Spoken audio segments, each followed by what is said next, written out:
નમસ્કાર, કેમ છો બધા? મજામાં ને? તો આજે આપણે ગણિતની અંદર નવું પ્રકરણનો અભ્યાસ કરવાનો છે. તે પ્રકરણ છે 10 અને તેનું નામ છે માપન. જ્યારે આપણે નીચે બધી જે આકૃતિ કેટલીક સમતિલ આકૃતિ દર્શાવેલી છે તેના પ્રદેશ અને તેની સીમાઓ વિશે વિચારવાનું છે. તો જ્યારે તેમની સરખામણી માટે આપણને તેમના માપની જરૂર પડે કે સરખામણી કરવી હોય તો તેનું માપની જરૂર પડે છે. આ બધી જ આકૃતિ જે આપેલી છે એના માપની જરૂર પડે અને સરખામણી કરવી હોય ત્યારે આપણે. તો હવે જે છે આપણે માપનની અંદર કેનું માપ લેવું પડે છે, આપણે માપ ગમે તે રીતે લઈ શકીએ. તો અત્યારે આપણે એક નવું શીખવાનું છે પરિમિતિ વિશે. પરિમિતિ એટલે શું?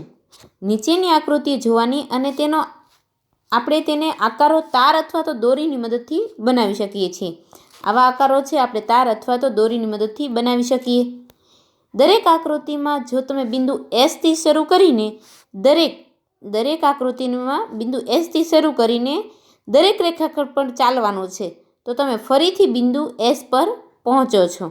તો આ રીતે દરેક આકૃતિ એ બી સી પર એક ચક્કર પૂર્ણ કર્યું કહેવાય. એટલે આપણે એસથી શરૂ કરવાનું અને પછી ફરીથી પાછા એ જગ્યાએ પાછા આવીએ એટલે કે એક ચક્કર પૂર્ણ થયું કહેવાય. તો આ જે છે ફરતે આપણે એક ચક્કર પૂર્ણ કર્યું. તો આ દરમિયાન તમે જે અંતર કાપો છો આકારને ફરતે આકાર બનાવવા માટે વપરાયેલા તારની લંબાઈ જેટલી છે એટલે આપણે લંબાઈ એની ખબર પડે. આ અંતરને બંધ આકૃતિની પરિમિતિ કહેવાય છે. આ લંબાઈ છે, લંબાઈને તે બંધ આકૃતિની શું કહેવાય? પરિમિતિ. પરિમિતિ ત્યારે જ કહેવાય તે આકૃતિ બંધ હોય તો તેને પરિમિતિ કહેવાય. તે આકૃતિ બનાવવા માટે વપરાયેલા તારની લંબાઈ છે. પરિમિતિના ખ્યાલને આપણે રોજિંદી જીવનમાં પણ આપણે ઉપયોગ કરીએ છીએ. એક ખેડૂત પોતાના ખેતરની ફરતે વાડ બનાવવા માંગે છે તો તે પણ પરિમિતિના આધારે. એક એન્જિનિયર એક ઘરની ચારે તરફ દિવાલ બનાવવા માંગે છે, એ પણ પરિમિતિ. એક વ્યક્તિ રમતગમત માટેનો રસ્તો તૈયાર કરવા માંગે છે. તો આ બધી જ વ્યક્તિઓ પરિમિતિનો ખ્યાલનો ઉપયોગ કરે છે. તો આપણે પરિમિતિની વ્યાખ્યા જો કરવી હોય તો ખાસ આ વ્યાખ્યા યાદ રાખવાની છે. આ વ્યાખ્યા છે આખી કે કોઈ બંધ આકૃતિની સીમા રેખા પર એકવાર ફરવાથી જે અંતર કપાય તેને પરિમિતિ કહે છે. આ ખાસ આખી વ્યાખ્યા યાદ રાખવાની છે, પરિમિતિની છે. તો તેના આધારે પ્રયત્ન કરો આપેલ છે કે તમારા અભ્યાસ કરવાના ટેબલની ચારે બાજુની લંબાઈ માપો અને લખવાની છે. કે આપણે સ્કૂલનું ટેબલ હોય કે કોઈ પણ ઘરે તમારું ટેબલ હોય, બરાબર, એની લંબાઈ ચારે બાજુની લંબાઈ માપવાની અને પછી તે લખવાની છે. એટલે કે બધી બાજુના માપનો સરવાળો થાય છે. લંબાઈ એટલે શું? લંબાઈ, ટેબલની લંબાઈ બધી બાજુ માપવાની છે અને પછી તેનો શું કરવાનો છે? સરવાળો કરવાનો છે. તો અહીં આપણે અંદાજિત કદાચ કરી શકીએ કે હું અંદાજિત કરું છું એ બી બરાબર હું લખું 150, બરાબર. એ બી બરાબર લખ્યા મેં 150, એ બી બરાબર 150. ત્યાર પછી બીસી બરાબર હું 100 કરું અને સીડી બરાબર પણ 150 અને ડીએ બરાબર 100 કરું, બરાબર. આ બધાનું આપણે માપ અંદાજિત લખી નાખ્યું. હવે ચારેય બાજુનો લંબાઈનો સરવાળો એટલે કે બધી બાજુના લંબાઈનો શું કરવાનો છે? સરવાળો. એ બી વત્તા બીસી વત્તા સીડી વત્તા ડીએ એટલે બધાનો કરીએ સરવાળો તો આપણે મળે છે 500. એટલે પરિમિતિ કેટલી થઈ? 500 પરિમિતિ થાય છે કે બધાનો સરવાળો શું થાય છે? 500. તો આ રીતે નોટબુકને પણ પાનાની ચારે બાજુની લંબાઈ માપવાની અને લખવાનું. તો એનો પણ સરવાળો કરીએ એટલે કે બધી પરિમિતિનું સૂત્ર શું થાય છે? કે બધી બાજુના માપનો સરવાળો. ત્યાર પછી અહીં પ્રશ્ન 4 જે છે, નીચેની આકૃતિની પરિમિતિ શોધો. આ બધી આકૃતિ આપેલી છે. તો આ બધી એ બી સી અને ડી એમાં બધી બાજુના માપ પણ આપેલા જ છે. તો ફક્ત તમારે પ્રયત્ન કરો છે આખો તમારે પાઠ્યપુસ્તકની અંદર જ આ કરવાનું છે અને તેમાં એ બી બરાબર અમે અહીંથી જોઈને જ લખવાનું છે અને પછી તેનો કરવાનો છે સરવાળો. એટલે પરિમિતિનું સૂત્ર શું થયું છે? કે બધી બાજુના માપનો સરવાળો. તો માત્ર રેખાખંડોથી જ ઘેરાયેલી બંધ આકૃતિની પરિમિતિ આપણે કહેવાય છે, બરાબર. ફક્ત રેખાખંડથી જ ઘેરાયેલી હોય છે. હવે આપણે લંબચોરસની પરિમિતિ, એ ચોરસની પરિમિતિ હતી. સૂત્ર શું હતું? ચોરસની પરિમિતિનું બધી બાજુના માપનો સરવાળો. હવે લંબચોરસની પરિમિતિ એ સૂત્ર તો કે લંબચોરસ જે છે એમાં પણ એ જ છે કે બધી બાજુના માપનો સરવાળો જ કરવાનો છે, પણ આપણે સૂત્ર એક ન ઉતારવાનું છે. લંબચોરસ ABCD લંબાઈને જેની લંબાઈને પહોળાઈ, કારણ કે ચોરસની અંદર તો બધી બાજુ લંબાઈ જ આવે, ચારે બાજુના માપનો સરવાળો કરવાનો. લંબચોરસની અંદર લંબાઈ અને પહોળાઈ બંને આવે છે, એટલે 15 સેમી અને 9 સેમી છે તેની પરિમિતિ કેટલી થશે? તો લંબચોરસની પરિમિતિ બરાબર તેની ચારે બાજુની લંબાઈનો સરવાળો. તો લંબચોરસની પરિમિતિ બધી બાજુના માપનો સરવાળો જ કર્યો છે, બરાબર. તો એમાં એમ જ છે કે બધી બાજુના માપનો સરવાળો કરવાનો. પણ સૂત્ર એ છે કારણ કે 2 વાર લંબાઈ આવે અને 2 વાર પહોળાઈ આવે છે, એટલે કાઉન્સમાં આ સૂત્ર બનાવ્યું સરસ રીતે કે 2 ગુણ્યા લંબાઈ વત્તા પહોળાઈ, 2 ગુણ્યા કાઉન્સમાં લંબાઈ વત્તા પહોળાઈ. આ લંબચોરસની પરિમિતિનું સૂત્ર છે, એટલે આ સૂત્ર ખાસ યાદ રાખવાનું છે. ત્યાર પછી આ બધા ઉદાહરણ છે, લંબચોરસની પરિમિતિના જ ઉદાહરણો આપેલા છે. ઉદાહરણ 1, 2, 3, 4. એ ઉદાહરણને આધારે જ દાખલા ગણવાના છે આપણે. ત્યાર પછી નિયમિત આકારોની પરિમિતિ, એટલે કે નિયમિત આકારો. તો નિયમિત આકારોની પરિમિતિમાં ચોરસની પરિમિતિ, એમાં તો બધી બાજુના માપનો સરવાળો જ કરવાનો છે, કારણ કે સરખું હોય છે, ચારે બાજુના માપ સરખા હોય છે. એટલે ચોરસમાં કેટલી બાજુ હોય? 4 બાજુ, એટલે 4 વત્તા લંબાઈ પણ કહી શકાય. એટલે અહીં જે છે 4 ગુણ્યા એક બાજુની લંબાઈ, ચોરસની પરિમિતિનું સૂત્ર શું થઈએ કે 4 ગુણ્યા એક બાજુની લંબાઈ, એટલે તરત જ જવાબ ટૂંકમાં મળી જાય. ત્યાર પછી ત્રિકોણ પણ હોય કે સમબાજુ ત્રિકોણની પરિમિતિ. તો ત્રિકોણમાં કેટલી બાજુ હોય? ત્રિકોણમાં હોય છે 3 બાજુ. તો એનું સૂત્ર બનાવી શકાય કે 3 ગુણ્યા એક બાજુની લંબાઈ. તો આ રીતે જે નિયમિત આકારો છે તેની પરિમિતિ, ચોરસ, ત્રિકોણ, એ રીતે આપણે શોધી શકીએ છીએ. ત્યાર પછી વધારે પણ હોઈ શકે કે ચોરસને ત્રિકોણ, તો એને આધારે પણ આપણે શોધી શકીએ છીએ. તો અહીં ઉદાહરણ જ આપેલા છે કે 2 ભેગું હોય, ચોરસ હોય અને લંબચોરસની બંને ભેગું હોય છે. તો એવા દાખલા ક્યાં ક્યાં છે? તો ઉદાહરણ 7 છે એમાં પિંકી 75 મીટર લંબાઈની બાજુવાળા ચોરસ ખેતર ફરતે દોડે છે, જ્યારે બોમ્બ એક લંબચોરસ ખેતરની ફરતે દોડે છે. એક ચોરસ ખેતરને એક લંબચોરસ ખેતર. તો સૌપ્રથમ પહેલાં આપણે ચોરસની પરિમિતિ શોધવાની, ત્યાર પછી આપણે લંબચોરસની શોધી શકીએ કે પહેલાં ચોરસની શોધી ત્યાર પછી લંબચોરસની, બરાબર. ચોરસની પરિમિતિનું સૂત્ર છે 4 ગુણ્યા લંબાઈ, એટલે કે એક બાજુની 4 ગુણ્યા લંબાઈ. લંબચોરસનું 2 ગુણ્યા લંબાઈ વત્તા પહોળાઈ. એ સૂત્ર ખાસ યાદ રાખવાના છે.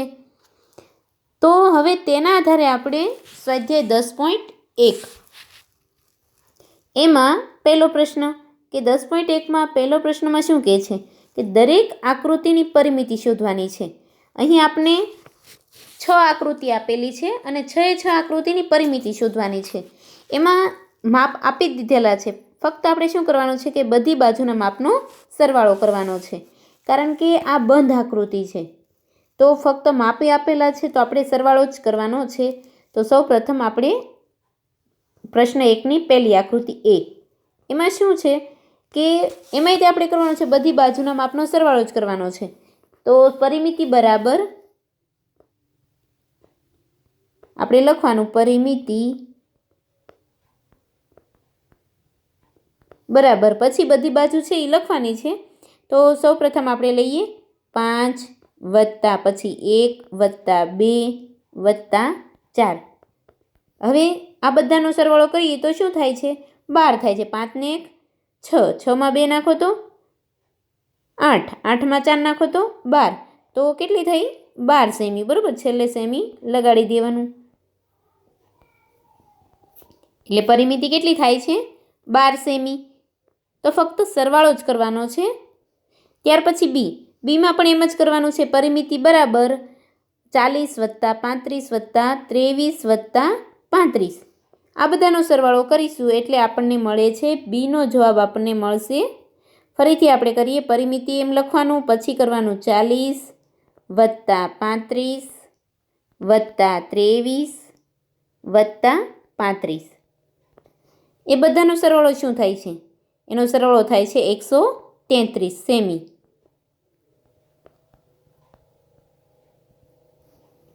ત્યાર પછી આપણે દાખલા નંબર C છે, એમાંય તે બધી બાજુનો માપનો સરવાળો જ કરવાનો છે. D પણ એમાંય સરવાળો કરવાનો છે. F છે એમાં પણ સરવાળો જ કરવાનો છે. તો આ દાખલામાં છે ખાસ યાદ રાખવાનું, કોઈ પણ એક બાજુથી તમારે લેવાનું તો બધી બાજુના માપ જેમ લાઇનમાં આવતા જાય એમ ફરજિયાત બધા જ લેતા જવાના છે, બરાબર, તે અહીં સુધી પાછું. તો આ રીતે બધી બાજુના માપનો સરવાળો કરવાનો છે. તો તમારે સી, ડી અને આ એફ અને આ ઈ એ બધા જાતે ગણવાના છે, બરાબર. તો અત્યારે આપણે એક ઈ ગણી નાખીએ. એ પોઈન્ટવાળો દાખલો છે તો એક આપણે અત્યારે ગણીએ છીએ. તો એમાં છે પહેલું સૌપ્રથમ આપણે લઈએ 1થી લઈએ, આપણે અહીંથી શરૂઆત કરીએ, બરાબર. એટલે કે 1 વત્તા 1 પછી શું છે 4 છે, અહીંયા આવે એટલે 4, 4 વત્તા પછી શું છે નીચે, પહેલાં 1 વત્તા 4 વત્તા પછી શું છે 0.5, એટલે કે 0.5 વત્તા 2.5 વત્તા 2.5 વત્તા 0.5 વત્તા 4. આ બધા લખાઈ ગયા. હવે કરવાનો છે બધાનો સરવાળો. તો સૌ પ્રથમ પહેલાં આપણે પોઈન્ટ વગરના છે એનો સરવાળો કરી નાખીએ. તો 4 ને 1 5, 5 ને 4 9, એ 9 થઈ ગયા, બરાબર. હવે પોઈન્ટવાળા છે એનો કરીએ. 0.5 ને 0.5 એટલે કેટલા થાય 1 થાય. ત્યાર પછી 2.5 ને 2.5 એ કેટલા થાય છે એ કરવાના, એટલે 4 ને એ પણ કેટલા થશે 5, 5 ને 1 6 થયા, 6 7 8 9 10 ને 1 11, 11માં 4 નાખો તો કેટલા થઈ ગયા 15. એટલે આ બધાનો સરવાળો થાય છે 15 સેમી. પોઈન્ટવાળા દાખલા પણ અઘરા છે નહીં.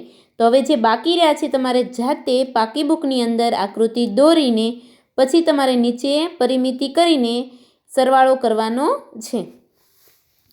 ત્યાર પછી પ્રશ્ન 2, એમાં શું કીધું છે રકમની અંદર આપણને કે 40 સેમી લંબાઈ અને 10 સેમી બાજુઓ ધરાવતા એક લંબચોરસ ડબ્બાનું ઢાંકણ ચારે બાજુથી ડબ્બા સાથે ટેપ વડે બંધ કરેલ છે, તો જરૂરી ટેપની લંબાઈ કેટલી? તો અહીં આપણે રકમ જોતાં જ ખબર પડી જાય છે કે લંબચોરસ શબ્દ અંદર આવ્યો છે. તો આપણે ટેપની લંબાઈ શોધવાની છે અને આપણે રકમમાં જ કીધું કે લંબચોરસ ડબ્બો છે. ડબ્બો કેવો છે? લંબચોરસ. અને આપણે પરિમિતિ શોધવાની છે તો આપણે શું લખવું પડશે? લંબચોરસની પરિમિતિ. તો લંબચોરસની ટૂંકમાં લખીએ છીએ પરિમિતિ. લંબચોરસની પરિમિતિ સૂત્ર શું છે આપણે લંબચોરસની પરિમિતિનું? 2 ગુણ્યા લંબાઈ વત્તા પહોળાઈ. સૂત્ર લખી નાખ્યું. હવે લંબાઈ કેટલી છે? 40 સેમી. 40 સેમી શું છે? લંબાઈ છે. એટલે 2 ગુણ્યા 40 વત્તા પહોળાઈ કેટલી છે? 10 સેમી. 2 ગુણ્યા 40માં 10 નાખો તો 50. હવે 2 ગુણ્યા 50 કરવાના છે એટલે 50 દુ 100, એટલે 100 સેમી છે, બરાબર. 100 સેમી આવી ગયા આપણને. 100 સેમી લંબાઈ છે તો જરૂરી ટેપની લંબાઈ કીધી છે. અહીં તો આપણે લંબાઈ કીધી છે, કેટલી હોય છે? તો 100 સેમી હોય છે, બરાબર. અથવા તો 1 મીટર. 1 મીટર બરાબર 100 સેમી થાય છે. તો આપણે 100 સેમી લખીએ તો પણ આપણો જવાબ સાચો પડે છે. તો અહીં દાખલા નંબર 2 આપણો પૂર્ણ થયો. ત્યાર પછી દાખલા નંબર 3. દાખલા નંબર 3ની રકમમાં શું કહે છે કે એક ટેબલની ઉપરની સપાટીની લંબાઈમાં માપ 2 મીટર અને 25 સેમી અને 1 મીટર ને 50 સેમી છે, તો આ સપાટીની પરિમિતિ કેટલી થાય? અહીં આપણને ટેબલની ઉપરની સપાટીની લંબાઈ, હવે એ લંબાઈને પહોળાઈ કીધું છે, બરાબર. તો અહીં ટેબલની પરિમિતિ છે. ટેબલ તો લંબચોરસ હોય તો આપણે સૂત્ર કયું લાવવું પડશે? લંબચોરસની પરિમિતિનું. પણ અહીં આપણે લંબાઈ કેટલી કીધી છે? દાખલા નંબર 3ની અંદર લંબાઈ કીધી છે. લંબાઈ કેટલી કીધી? 2 મીટર ને 25 સેમી. તો એને આપણે પહેલાં મીટરમાં ફેરવી પડશે. એટલે 2.25 મીટર. 2.25 મીટર. પછી પહોળાઈ. પહોળાઈ કેટલી કીધી છે? પહોળાઈ છે 1 મીટર ને 50 સેમી. એટલે કે 1.50 મીટર. આ ફેરવી નાખ્યું આપણે. હવે લંબચોરસનું સૂત્ર લખવાનું છે કે લંબચોરસની પરિમિતિ. સૂત્ર શું છે? લંબાઈ 2 લંબાઈ વત્તા પહોળાઈ. સૂત્ર લખી નાખ્યું. હવે 2 ગુણ્યા લંબાઈ છે 2.25 વત્તા પહોળાઈ છે 1.50. હવે અહીં સરવાળો કરવાનો છે 2 ગુણ્યા 2.25 અને 1.50નો. એનો કરવાનો છે સરવાળો. તો એનો સરવાળો કેટલો થશે? 3.75. પોઈન્ટની નીચે પોઈન્ટ મૂકીને સરવાળો કરવાનો છે. હવે સરવાળો થઈ ગયો. હવે 3.75 ગુણ્યા 2 કરવાના. તો એનો ગુણાકાર થશે 7.50. પાછળ શું લાગશે? મીટર શબ્દ. તો અહીં આપણો દાખલો 3 પણ પૂર્ણ થાય છે. એટલે આપણે દાખલા નંબર 3ની અંદર પરિમિતિ કેટલી થઈ? 7.50. ત્યાર પછી દાખલા નંબર 4. એની રકમ છે 32 સેમી લંબાઈ અને 21 સેમી પહોળાઈ ધરાવતા એક ફોટોગ્રાફની ફ્રેમ બનાવવા માટે કેટલા લંબાઈની લાકડાની પટ્ટી જોઈએ? તો અહીં પણ ફોટા ફ્રેમ છે એ લંબચોરસ જ છે અને અંદર રકમમાં પણ કીધું છે કે લંબાઈ અને પહોળાઈ. તો કયા સૂત્રમાં આવે લંબાઈ અને પહોળાઈ? લંબચોરસની પરિમિતિ. તો લંબચોરસની પરિમિતિ સૂત્ર લખવાનું. લંબચોરસની પરિમિતિ બરાબર 2 ગુણ્યા લંબાઈ વત્તા પહોળાઈ. 2 ગુણ્યા લંબાઈ કેટલી કીધી છે આપણે રકમની અંદર? 32. પહોળાઈ કેટલી કીધી છે? 21. હવે કરવાનો છે સરવાળો. 2 ગુણ્યા 32 વત્તા 21 એનો કરવાનો છે આપણે સરવાળો. તો એનો સરવાળો થાય છે 53. 32માં 21 નાખીએ તો થાય 53. હવે 53 ગુણ્યા 2 કરવાના. 53 ગુણ્યા 2 કરીશું એટલે થાય છે 106. પાછળ લાગશે સેમી.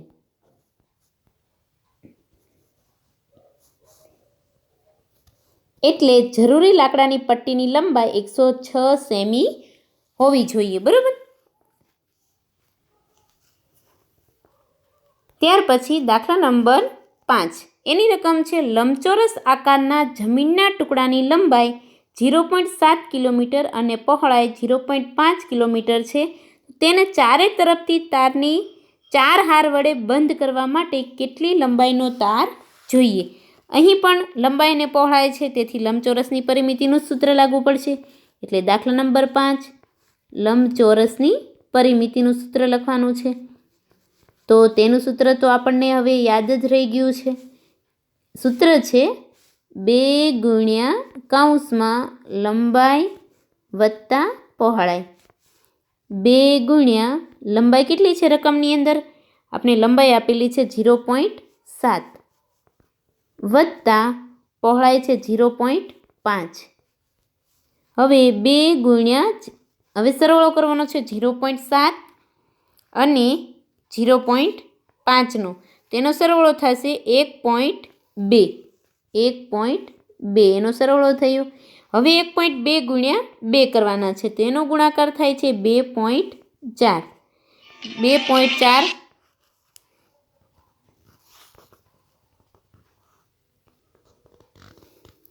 આપણે દાખલા નંબર 5ની અંદર રકમ જે છે કે તેમાં તે આપણે લંબચોરસની પરિમિતિ એ જ સૂત્ર લાગુ પડશે. એનો સરવાળો આપણે કરવાનો છે. પહેલાં સૂત્ર લખીએ 2 ગુણ્યા લંબાઈ વત્તા પહોળાઈ. 2 ગુણ્યા લંબાઈ કેટલી છે? 0.7 વત્તા 0.5. હવે એનો સરવાળો થાય છે 0.5 અને 0.7નો સરવાળો થયો 1.2. હવે ગુણાકાર કરવાનો છે. એનો ગુણાકાર થશે 2.4 કિલોમીટર. તો અહીં દાખલા નંબર 5 આપણો પૂર્ણ થાય છે કે આપણે કુલ 9.6 કિલોમીટર લંબાઈનો તાર, એટલે કે એક વખત વાળ કરવા તારની લંબાઈ કેટલી છે? 2.4 છે. તો અહીં 4 હાર વડે બનવાનો છે, તો આપણે તેનો કરવો પડશે ગુણાકાર. કોની સાથે? 4 સાથે. એટલે 4 ગુણ્યા 2.4, એટલે તેનો ગુણાકાર કરીશું એટલે આપણે એનો જવાબ મળે છે 9.6, એટલે 9.6 કિલોમીટર. 9.6 કિલોમીટર એટલી લંબાઈનો તાર જોઈએ છે.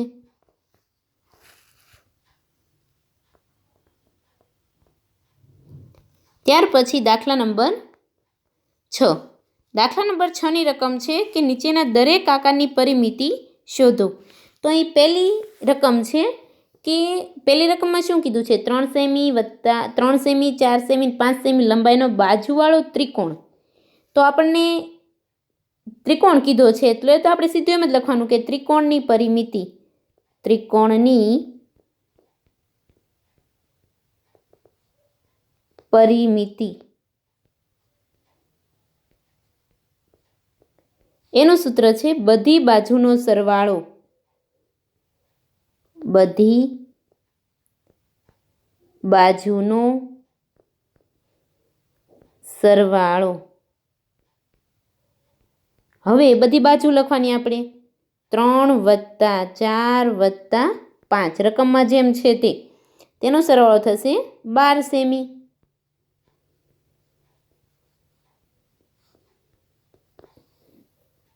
આપણો પ્રશ્ન નંબર 6નો એ. ત્યાર પછી બી, 9 સેમી લંબાઈની બાજુવાળો સમબાજુ ત્રિકોણ. અહીં સમબાજુ ત્રિકોણ કીધો છે તો આપણે તેમાં પણ લખવાનું છે ત્રિકોણની પરિમિતિ, એ જ સૂત્ર, ત્રિકોણની પરિમિતિ. એમાં સમબાજુ કીધું છે એટલે સમબાજુ ત્રિકોણનું સૂત્ર શું છે? ત્રિકોણની પરિમિતિ બરાબર 3 ગુણ્યા એક બાજુ, એક બાજુની લંબાઈ, કારણ કે એક જ બાજુની લંબાઈ આપેલી છે, એક બાજુ લંબાઈ. એક બાજુ કઈ આપી છે? 9 સેમી, એટલે 3 ગુણ્યા 9 કરવાના. 9 તેરી 27, એટલે 27 સેમી.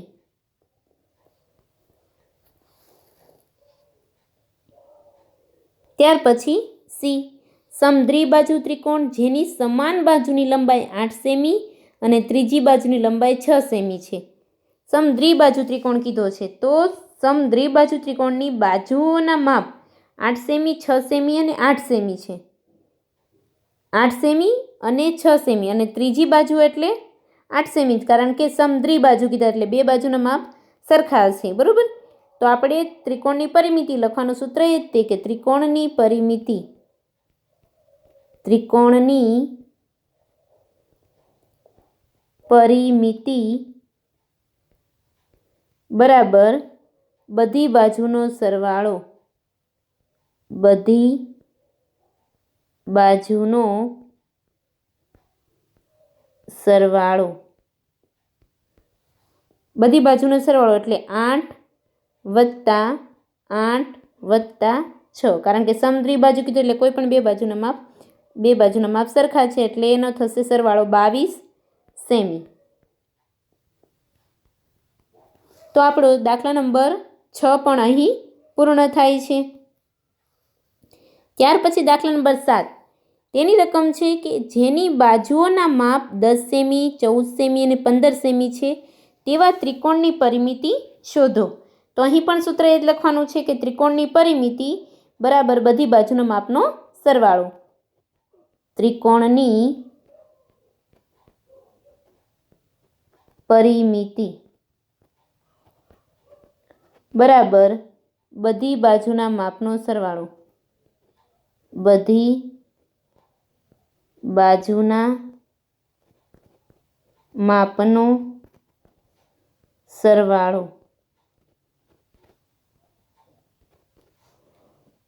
એમાં આપણે બધી બાજુ જેટલી આપી છે એટલી લખવાની, 10 વત્તા 14 વત્તા 15. હવે એનો સરવાળો કરીએ, 10 વત્તા 14 વત્તા 15, એનો સરવાળો થાય છે 39 સેમી. તો અહીં દાખલા નંબર 7 પણ આપણો પૂર્ણ થયો. ત્યાર પછી દાખલા નંબર 8. દાખલા નંબર 8ની રકમ છે કે જેની દરેક બાજુનું માપ 8 મીટર છે તેવા નિયમિત ષટકોણની પરિમિતિ શોધો. દરેક બાજુનું માપ 8 મીટર છે તેવા નિયમિત ષટકોણની પરિમિતિ. તો અહીં ષટકોણની પરિમિતિ કીધી છે. તો નિયમિત ષટકોણની પરિમિતિનું સૂત્ર શું? ષટકોણ એટલે 6. તો આપણે તેનું સૂત્ર લખવાનું છે કે ષટકોણ એટલે 6 એટલે કે 6 ગુણ્યા બાજુની લંબાઈ. બાજુની લંબાઈ બરાબર.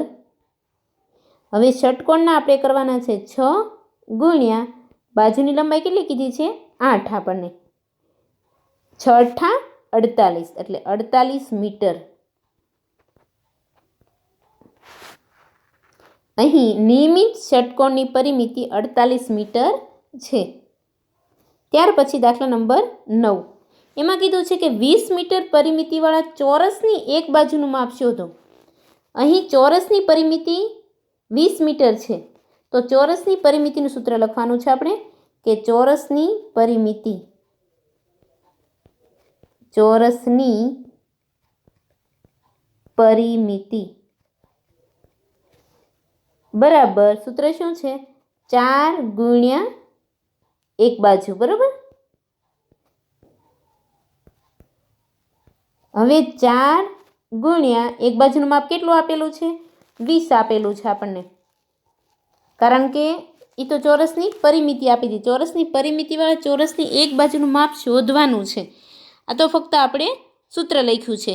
ચોરસની પરિમિતિ એક બાજુનું માપ શોધવાનું છે એટલે આપણે 4 ગુણ્યા એક બાજુનું માપ એ સૂત્ર છે. તો સૂત્ર આપણને આપી દીધું છે. પરિમિતિ કેટલી છે? 20 પરિમિતિ છે. તો આપણે પહેલાં પરિમિતિ લખવાનું. પરિમિતિ 20 બરાબર 4 ગુણ્યા એક બાજુ, કારણ કે એ શોધવાનું છે. એક બાજુ જે શોધવાનું છે આગળ લઈ લઈ એટલે બાજુ બરાબર શું છે? 20 ઉપર આવશે. આ ગુણાકારમાં છે તો છેદમાં જતા રહેશે એટલે બાજુનું માપ આપણે શું મળે છે? 4 × 5 = 20 એટલે બાજુનું માપ મળ્યું આપણને 5 મીટર. બરાબર. 4 × 5 = 20 એટલે 4 × 5 મીટર. 4 × 5 = 20 એટલે 5 મીટર. તો અહીં આપણો દાખલા નંબર 9 પૂર્ણ થાય છે. કારણ કે આપણે ચોરસની પરિમિતિ તો આપી દીધેલી હતી 20, પણ આપણે બાજુનું માપ શોધવાનું હતું. ત્યાર પછી દાખલા નંબર 10. એમાં આપણી રકમ છે કે નિયમિત પંચકોણની પરિમિતિ 100 સેમી છે. પંચકોણની પરિમિતિ 100 સેમી છે તો તેની દરેક બાજુની લંબાઈ કેટલી છે શોધવાની છે. તો આપણે સૌ પ્રથમ પહેલાં સૂત્ર લખવાનું છે પંચકોણની પરિમિતિ. તો આપણે રકમ પહેલાં લખવાની. સૂત્ર પંચકોણની પરિમિતિ.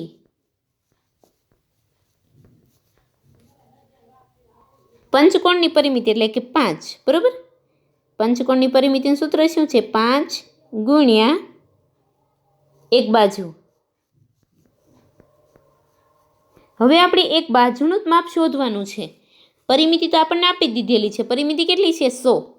તો આપણે પરિમિતિ 100 લખવાની. પછી બરાબર 5 ગુણ્યા એક બાજુ.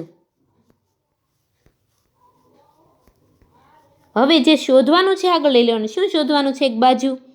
તો આપણે એને બાજુ આગળ લઈ લઈ. એક બાજુ બરાબર 100. 5 છે ઉપર ગુણાકારમાં છે તો ભાગાકારમાં જતા રહેશે. હવે શોધવાનું શું છે? બાજુનું શોધવાનું છે એટલે બાજુ બરાબર હવે કરવાનો છે ભાગાકાર કે 100 ભાગ્યા 5 એટલે 20 × 5 = 100 એટલે 20 સેમી.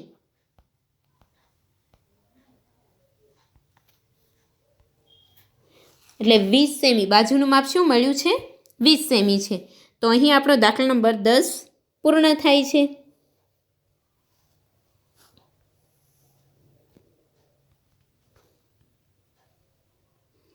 તો આપણે સ્વાધ્યાય 10.1ની અંદર આપણે 1થી 10 દાખલા શીખ્યા છીએ.